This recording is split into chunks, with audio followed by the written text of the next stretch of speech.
life.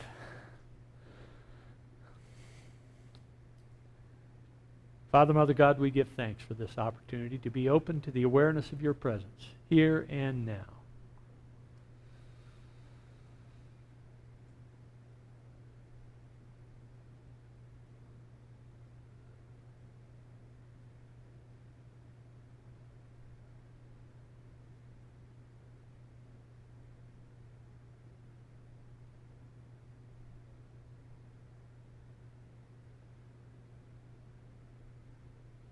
And for the awareness of your presence, we give thanks. And so it is that together we say, Amen. Well, it's the law. We've been exploring over the course of the last several weeks the wonderful opportunities that we have in our day-to-day experience. And those wonderful opportunities include the choices that we make.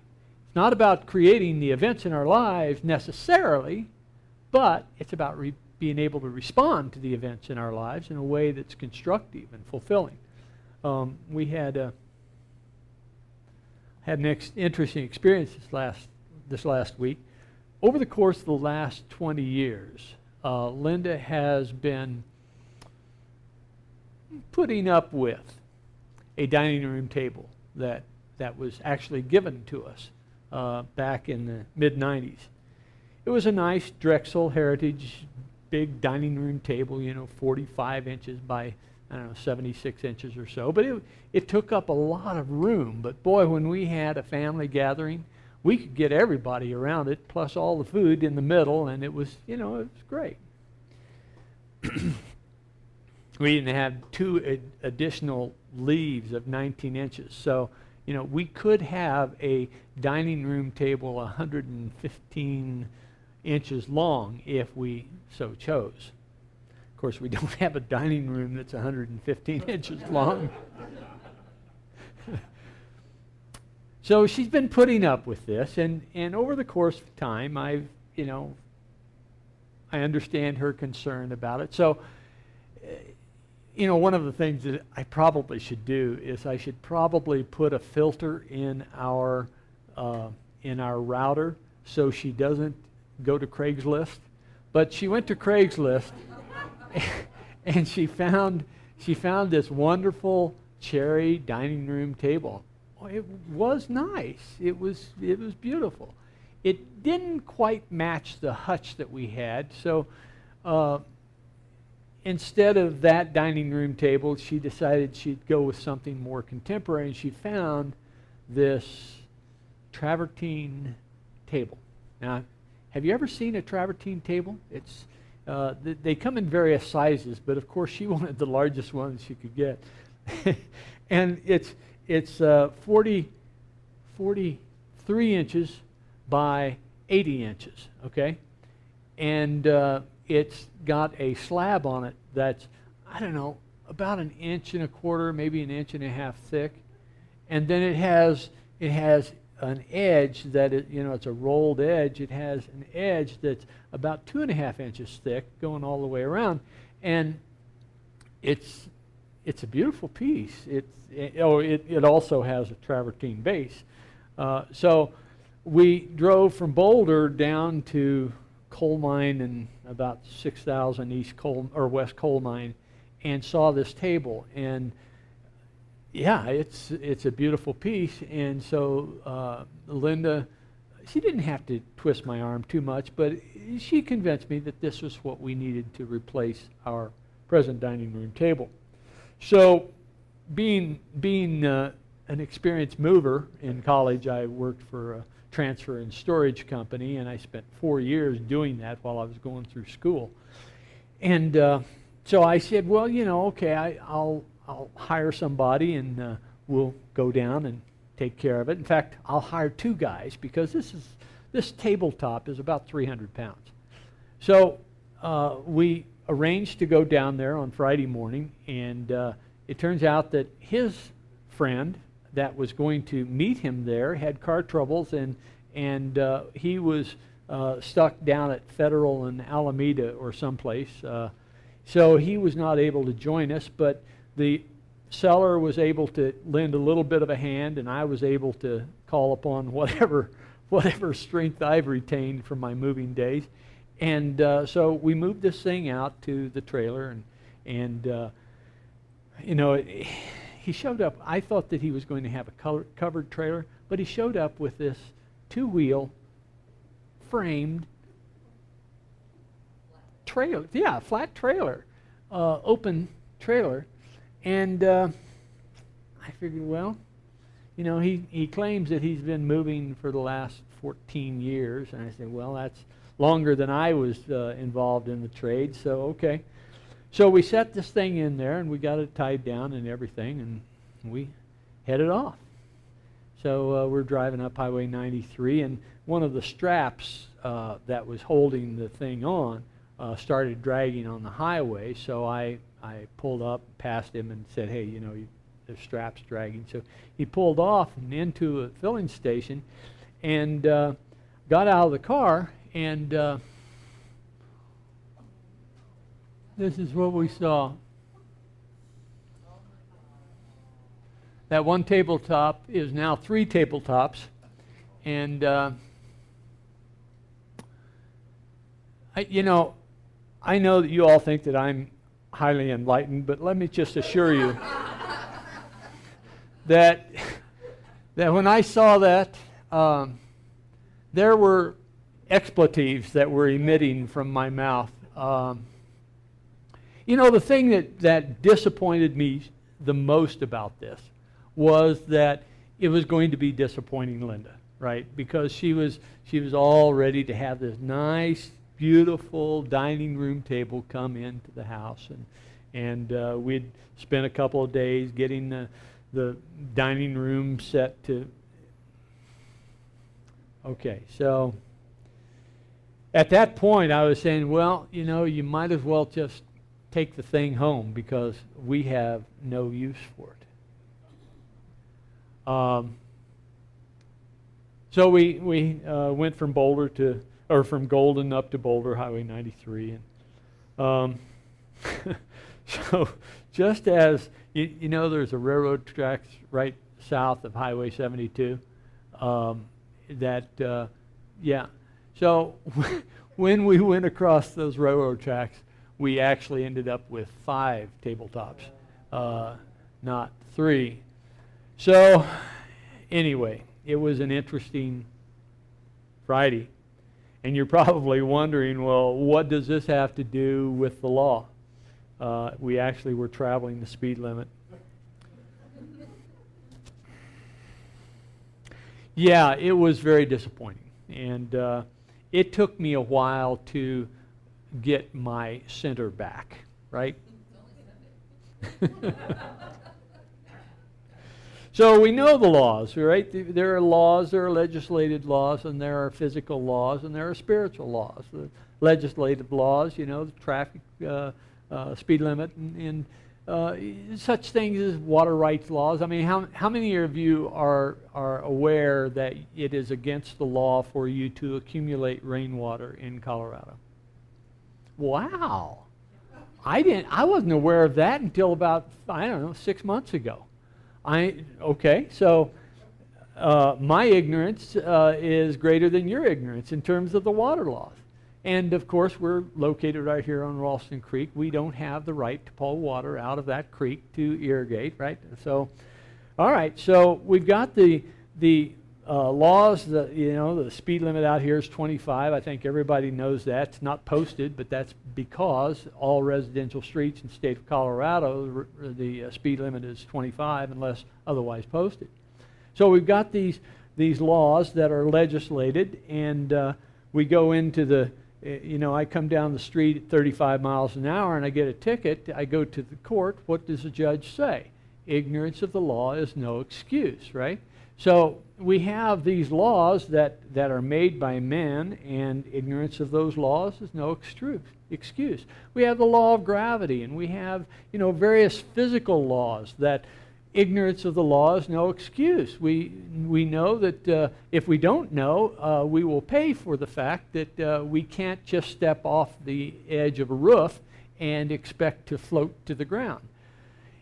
And spiritual laws are like that. Ignorance of the laws are no excuse. But there is a law that is the, if you will, the ultimate law in terms of how our life unfolds. And that law is contained in the 5 pillars of faith. What is the law? Tell me what the law is. Huh? I'm sorry. The golden rule. The thoughts we hold in mind manifest in our experience. That is the ultimate spiritual law that we have as it defines our life. Okay? Now, I could have actually, with my experience in moving, I could have looked at that trailer and I could have said, that's not going to work. However, I didn't. It was partly my fault. It was partly the other guy's fault. But in the end, the ignorance of that law of gravity and that law of inertia and momentum, all of those things, that ignorance was no excuse.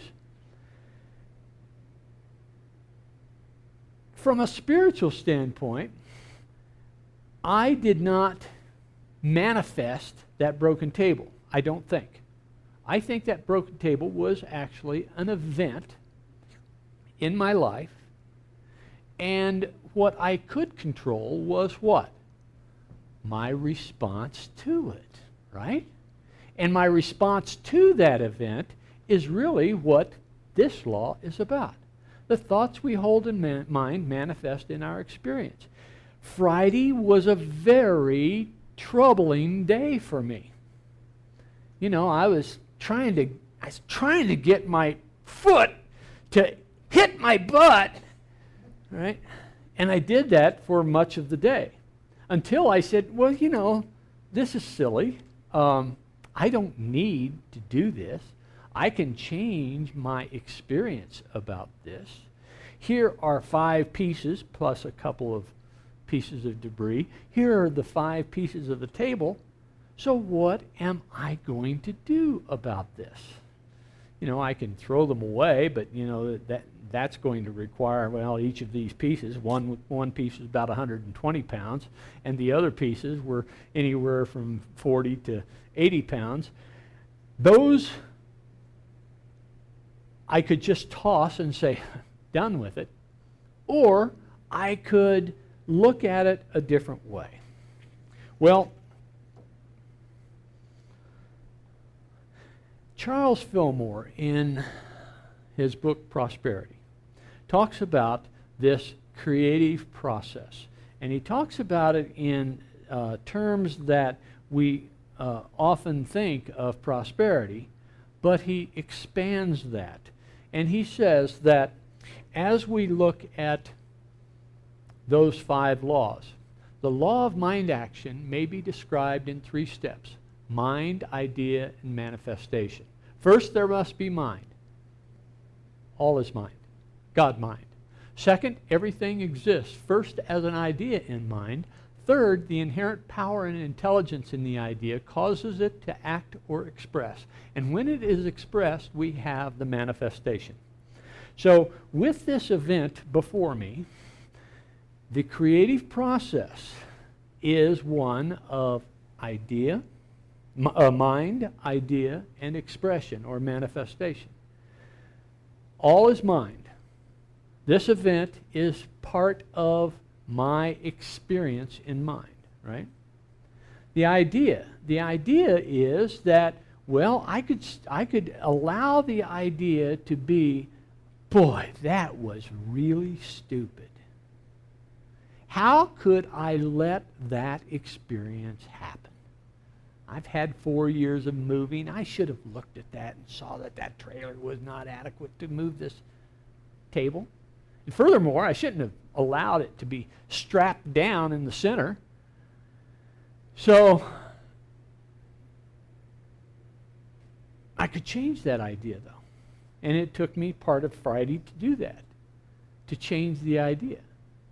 And the change of the idea we'll talk about in just a moment. But as I changed my idea, then there was a different experience that occurred. the different experience that occurred, it was as a result of the changed idea, right? If I hadn't changed the idea, my experience wouldn't have changed. So we have this idea that then becomes part of our experience. And what about that idea? We can choose that idea, right? Therein lies our extraordinary power, is in being able to choose that idea. Charles offers us this also, page 72 of the book. There is a law that governs the manifestation of supply, and we may learn that law and apply it by mental determination and faith in the logical sequences of spiritual realities. We have thought that the laws of God were mysterious and sacred, far removed from the ordinary individual, and that we had better try first to learn the laws of food, of medicine, of tabletops, of thousands of other secondary things. A strict metaphysician looks on all of these temporal laws as secondary to the one law of God. That one law, we are told, is to be written in our hearts, our inward parts. It is a law that exists within us that we can manifest, we can make real in our experience, or we can ignore it. But nonetheless, that law is operative. And that law is that thoughts held in mind manifest in our experience. So, what was the consciousness that brought this tabletop into multiplying into 5 pieces? It was an event occurring as a result of physical laws, right? Inertia and gravity and tension and bumpy roads. And we then have a choice as to how we respond to that event. This experience was one that was very revealing to me, because it was a stark example of how the thoughts I hold in mind manifest in our experience. It took me several hours, and as we moved these pieces in and laid them in the dining room, on the dining room floor, I didn't want to leave them outside. I figured, well, if there's any hope of resurrecting this thing, it's going to be if these pieces are kept in, good shape. Travertine, I don't know how many of you have worked with travertine or broken travertine. Travertine breaks into some interesting fissures that the edge of which are extremely sharp. I discovered that as I was trying to move one of the pieces. I barely touched it. It was absolutely razor sharp. Well, those edges are important if you're going to reconstruct, right? Because those edges will fill the gap. If they are absent, you're going to have some issues in getting it aligned properly and filled. Well, the creative process that allowed me to reconsider this broken tabletop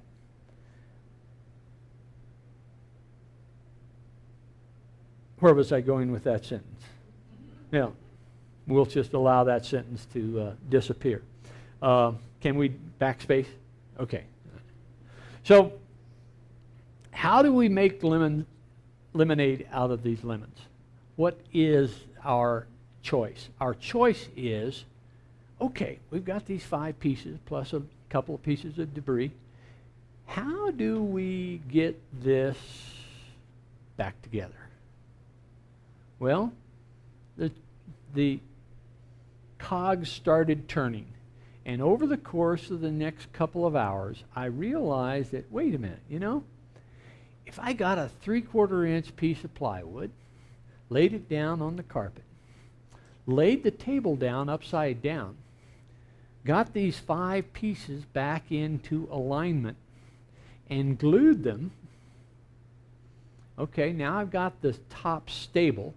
Obviously, I can't turn it over and put it on its base with just this little bead of glue between these 120 60, 80-pound pieces.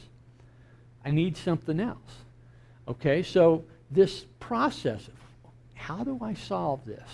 Now I had an experience that was, oh wow, this is going to be an interesting problem.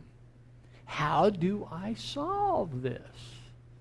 So I went down to Home Depot. Thank God for Home Depot. For those of you who choose Lowe's, that's fine. Thank God for Lowe's. But I was able to find the materials. Going to use a a piece of oak plywood, 3/4 inch oak plywood. Lay down a layer of mortar, of flexible mortar, and get that bottom stabilized. Let that set for several days. Then I can flip it over, and then I can worry about the fissures on top, right? Okay. Well, this transformation that occurred, now don't tell Linda this because she will accuse me of causing this problem intentionally so that I would have the satisfaction of this project that's coming up. I can't deny that there is some truth to that. Okay, so now I have a different experience, don't I? Instead of trying to kick my own butt, I have this opportunity to really make a difference here, right? I can take these pieces and put them back together. Turns out I called the Colorado Stone Restorers, and I described to him what I was doing about this, and he said, "Well, you're on the right track. You know, if you need any help at one point or another, just give me a call. But it sounds like you're doing exactly what I would be doing if I were restoring this." So this now is a way for me to, when I'm envisioning this table to be finished, right? To be upright. We will have the only oak-supported travertine table in the city of Boulder, maybe even in the state of Colorado, and that should be worth something in resale, right? So I have the opportunity to take this event and transform it into a wonderful craft project. Now, Linda would tell you absolutely that she would have preferred an unbroken tabletop. But when it comes down to it, as this thing comes together, and I'm sitting there with the family around the table, enjoying, Thanksgiving dinner. It may take that long to get it done, but as I'm enjoying dinner around this table, what is the difference in experience that I will have versus what I would have had otherwise? You can feel it, can't you? Instead of, oh, I bought this table, ain't it great? I can say, yeah, we bought the table, we had a mishap with the table, and look at how it is now. It's amazing. This was in 5 pieces at one point. So, Fillmore, let's get back to prosperity. Fillmore says, we are sometimes asked whether we advocate the accumulation of riches. No. The accumulation of riches, as has been explained, is futile unless it is the outgrowth of a rich consciousness. We advocate the accumulation, rather, of rich ideas that are useful, constructive, and of service to the well-being of all mankind. The outer manifestation of riches may follow or it may not, but the supply of every need will be forthcoming because the man of rich ideas has confidence in an all-providing power that never fails. He may not have an extra dollar, but his ideas have merit, and he has confidence in a combination that cannot fail to attract the money to carry him forward. This is true riches, not an accumulation of money, but access to an inexhaustible resource that can be drawn on at any time to meet any righteous demand. Do you see the difference? It's not about getting a big store of money with which I could go out and buy as many travertine tables as I'd like, but rather it's being able to, having the confidence to draw upon this reservoir of ideas, to transform an adverse experience into a fulfilling experience. You see, that's the power that each of us has. That's the opportunity that each of us has. That is really what prosperity is about. It's about having access to, having confidence in, and being able to draw upon those rich ideas in divine mind. Does that make sense? It's not about whether or not your bank account has $1 million in it. It's about whether or not you have the confidence in mind to draw upon that vast reserve of resources that are available in divine mind to address any particular aspect of your experience that you feel needs to be corrected. All right?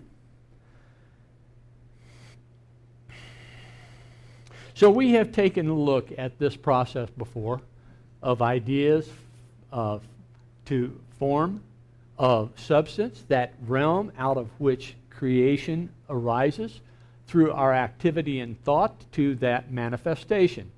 So this is really the process, right? This is the creative process. And we've talked about the inspiration, that inspiration of, well, what do I do with these 5 pieces? Yeah, do I throw them away, or do I try to make some lemonade out of these? Okay? And then we have the intention. My intention is that I'm going to see this as a beautiful table once again. And it will be a table that is partly of my making. Okay? The assumptions, what were the assumptions that I first started with when I saw that broken table? Well, nothing could be done. Take it on home. I don't need it. You get rid of it, right? Well, I changed that assumption. Well, wait a minute. This is stone. Stone does reconnect, and stone is something that can be polished. Maybe there's some changes that we can make in our thinking process that will allow us to really have manifestation here. And the attention is to, okay, I need to have a 3/4 inch plywood base. I'm going to invert. I'm going to find some astounding glue, and then I'm going to reconnect these pieces in a particular order so that all the pieces will, in fact, reconnect and fit together. And then I'm going to have something that will connect the pieces together and hold them solid. And then I need to reinforce that plywood that I'm going to stretch across that base of mortar. I need to put in some 1.25 inch by 1.25 inch by 1/16 angle iron, right? And I need to have that angle iron in such a way that it supports both longitudinally and laterally on this table, right, to keep these pieces from bending down the plywood. All of these things are about attention, right? We put our attention into the process. And, in fact, if I don't have fear, the manifestation can occur. But if I have fear, oh no, it's going to look ugly. Oh man, what if I cut myself? Oh, I don't know if I'm going to be able to lift this piece of stone plus plywood plus mortar. How's it going to be? What's going to happen in the future when I have to move? I'm going to have this 400-pound piece of stone instead of the 300-pound piece of stone. Now I'm going to have to hire 3 guys to move it instead of 2, right? All of these fears can come in to thwart that creative process. So, how many of you watched West Wing when it was on? It was 7 years. President Bartlett, he would have this challenge, and staff would come together and they'd figure it out, and he'd come to the end of the episode, and he'd turn to his scheduler and he'd say, "What's next?" So as we go through our process, our creative process of inspiration and intention and assumptions and attention, the question is, what's next, right? What do I do next? What is this next process? Charles offered us this. He says, you can do anything with the thoughts of your mind. They are yours and under your control. You can direct them, coerce them, hush them, crush them. You can dissolve one thought and put another in its stead. There is no other place in the universe where you are the absolute master. No other place in the universe where you are the absolute master. Your thoughts are your domain. It is your dominion. Be willing to take charge of those thoughts. Apply this universal law of thoughts in mind manifest in our experience. In every event, in every relationship, in every circumstance in which you are that you find yourself, realize what's next. If I need to change my thoughts, I can. We'll have our meditation. As we come into our meditation, let us come in with I cast all my cares. And by the way, there are a couple more books, prosperity books, in the bookstore. Here in this moment.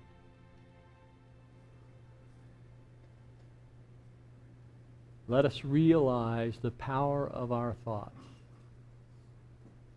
Let us realize our choice. Our choice is what is our next thought.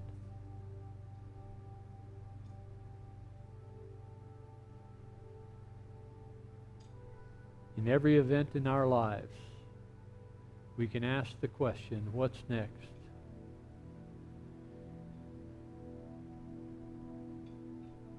What's next? What is my next thought? My power lies in this choice.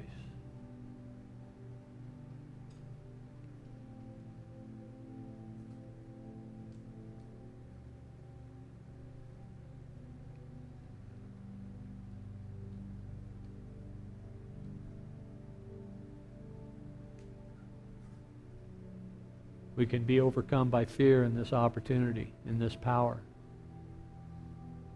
But that does not lessen the power that we have.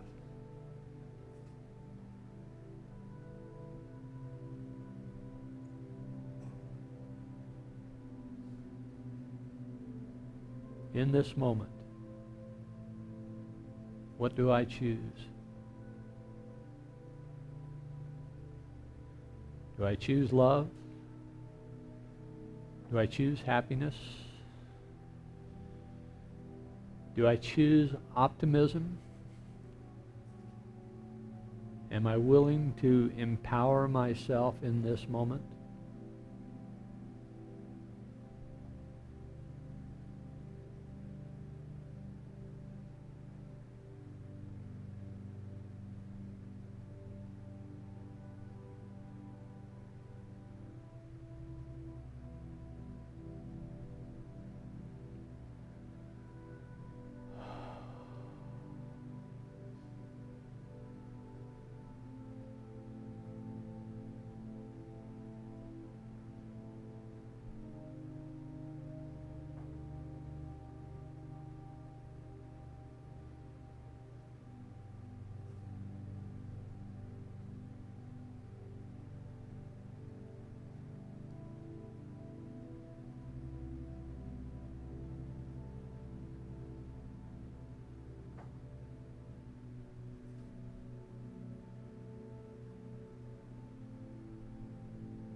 We give thanks for this opportunity to decide what's next.